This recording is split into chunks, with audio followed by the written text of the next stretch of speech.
Why do 70% of lottery winners go broke within a few years? Why do people who lose 50 pounds on a crash diet almost always gain it back? It is not because they lack willpower. It is not because they lack a plan. It is because they tried to change their results without changing who they are. They treated the symptom, the lack of money, or the excess weight, but they never cured the cause. They remained a spender with $1 million in the bank. And eventually, the spender identity always wins. Welcome back. I am Victor. This is the final part of our series on atomic habits applied to wealth. We have talked about the math of compounding. We have talked about building automated systems. But today, we are going to talk about the software that runs on your brain. We are going to talk about identity. If you do not fix this layer, everything else we have discussed will eventually crumble. You can build the perfect automated investing system, but if your subconscious identity believes money is evil or I am bad with numbers, you will find a way to self-sabotage. You will panic sell. You will break the machine. True wealth is not about what you have. It is about who you are. Let's look at the structure of change. James Clear describes it like layers of an onion. The outer layer is outcomes. This is what you get: $1 million, a paid-off house. The middle layer is processes. This is what you do: your automated savings, your budget. The core layer is identity. This is what you believe. Most people try to change from the outside in. They say, I want $1 million. That is the outcome. So I will start trading stocks. That is the process. They hope that eventually this will change how they feel about themselves. But this rarely works because the core belief hasn't shifted. Imagine two people are offered a cigarette. The first person says, "No thanks, I am trying to quit." It sounds like a reasonable response, but listen closely. I am trying to quit. They still believe they are a smoker who is attempting to be something else. They are hoping their willpower outweighs their identity. The second person says, "No thanks, I am not a smoker." It is a small difference, but it changes everything. They are not trying to do anything. They are simply acting in alignment with who they are. A non-smoker does not smoke.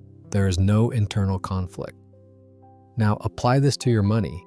When you see a luxury watch you want to buy, what is your internal monologue? Do you say, I really want that, but I'm on a budget so I can't? That is the voice of a spender who is forcing themselves to be frugal. Eventually, the spender will break out. It is like holding a beach ball underwater. Eventually, your arms get tired and the ball explodes to the surface. Or do you say, I don't buy things like that. That is not who I am. I am an investor. When I was younger, I had to make this shift. I grew up seeing people struggle with money. My default identity was scarcity. I thought money was something you spent immediately before it disappeared. When I started making money in e-commerce, I felt like an imposter. I felt like a poor person who accidentally got paid. And because of that, I made stupid decisions. I took unnecessary risks. I was trying to get rid of the money to match my identity. There is a concept in psychology called the financial thermostat. Just like a thermostat in your house regulates the temperature, your identity regulates your wealth. If your thermostat is set to 70 degrees and the room heats up to 90 degrees because you had a lucky business deal, the AC will kick in to cool the room back down. You will find a way to lose that money to get back to your comfort zone. I had to rewrite the script. I had to reset the thermostat. I had to stop saying I want to be rich and start saying I am a disciplined capital allocator. But this brings us to a philosophical problem. How do you know when the shift has happened? There is an ancient paradox called the Sorites paradox, or the paradox of the heap. Imagine a heap of sand.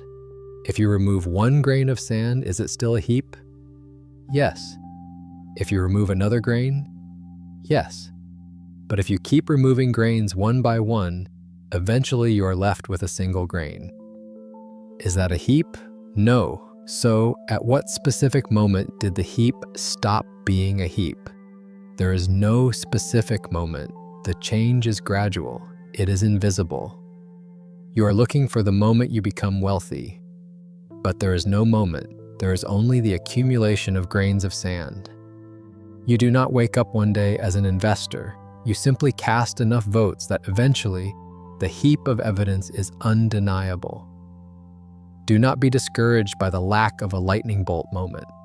The lack of drama is a sign that it is working. So, how do you actually change your identity? You cannot just stand in front of the mirror and lie to yourself. You cannot just say, "I am a billionaire," and expect it to manifest. Your brain needs evidence. James Clear puts it perfectly. Every action you take is a vote for the type of person you wish to become. No single instance will transform your beliefs, but as the votes build up, so does the evidence of your new identity. If you go to the gym once, you are not an athlete. But if you go every day for 2 years, you have cast 700 votes for the identity of an athlete. Eventually, you don't need willpower to go to the gym. You go because that is what athletes do. In finance, we need to start casting votes. Every time you transfer $50 to your investment account, you cast a vote for "I am a wealth builder." Every time you wait 24 hours before buying an impulse item, you cast a vote for "I am disciplined." Every time you read a financial report instead of scrolling TikTok, you cast a vote for "I am educated." The goal is not to be perfect. In any election, you do not need 100% of the votes to win. You just need the majority. If you cast 10 votes for being a spender, but 20 votes for being an investor, the investor identity wins. This leads us to a powerful tool that most people ignore: pride. We are often taught that pride is bad. But in the context of habits, pride is essential. Once your pride gets involved, you will fight tooth and nail to maintain your habits. If a woman takes pride in her hair, she will never skip the salon appointment. She doesn't need willpower. Her identity demands it. If a man takes pride in his upper body strength, he will never skip a workout. You need to cultivate pride in your financial system. You should be proud that you don't need to check your bank balance before buying groceries. You should be proud that you own assets that pay you while you sleep. You should be proud that you are the only person in your friend group who understands how the bond market works. But let's distinguish between pride and ego, and between frugality and efficiency. A lot of people think adopting a wealthy identity means being cheap. It does not. If you identify as a cheap person, you will buy the cheapest shoes, the cheapest food, the cheapest education. That is a poverty mindset masked as discipline. If you identify as a value investor, you buy quality. You buy the $500 boots that last 10 years, not the $50 boots that break every winter. Your identity is not "I don't spend money." Your identity is "I allocate capital efficiently." This shift allows you to enjoy life without guilt. When I buy a nice dinner or a quality suit, I am not cheating on my system. I am allocating capital to an asset, myself. I am investing in my energy, my appearance, and my longevity. The identity remains intact. When I hold physical gold and silver, part of it is strategy, but part of it is pride. Financially, some people argue about the returns, but psychologically, the metal serves a different purpose for me. When I hold a gold coin, it is physical evidence. It is a tangible vote that says, "I am the type of person who protects my wealth. I am the type of person who thinks in decades, not days." That physical anchor reinforces the identity, and that identity makes it easier to hold my stocks during a crash. However, I must warn you about the social cost of this transformation. Changing your identity is not just an internal battle, it is an external one. When you start saying no to expensive dinners, or no to the annual trip to Vegas because you are funding your brokerage account, your friends might react negatively. They might say you are boring, they might say you have changed, and they are right. You have changed. You are no longer a consumer. You are an owner. And consumers do not like being around owners because it reminds them of their own lack of discipline. James Clear says, you become the average of the 5 people you spend the most time with. If all your friends are spenders, your identity change will be incredibly difficult. It will be like trying to swim upstream. You might need to find a new tribe. You might need to listen to new voices. That is why you are here on this channel. We are your new tribe. You will also face a silent digital enemy, the algorithm. Every time you open social media, you are being bombarded with cues designed to trigger your old identity. The ads, the influencers, the lifestyle content. It is all engineered to make you feel not enough so that you will buy something to fill the void. You cannot build an investor identity if you are constantly consuming consumer content. Curate your feed. Unfollow the lifestyle influencers. Follow economists, follow builders, follow historians. Change the input to change the software. And finally, you will face the imposter syndrome. In the middle of this transition, you will feel like a fraud. You will look at your small portfolio of $500 and think, who am I kidding? I am not an investor. This is the fake it till you become it phase. When you wear a suit for the first time, it feels like a costume. But if you wear it every day for a year, it becomes your skin. Do not stop just because the suit feels tight right now. Grow into it. This brings us to the concept of cognitive dissonance. Your brain hates conflict.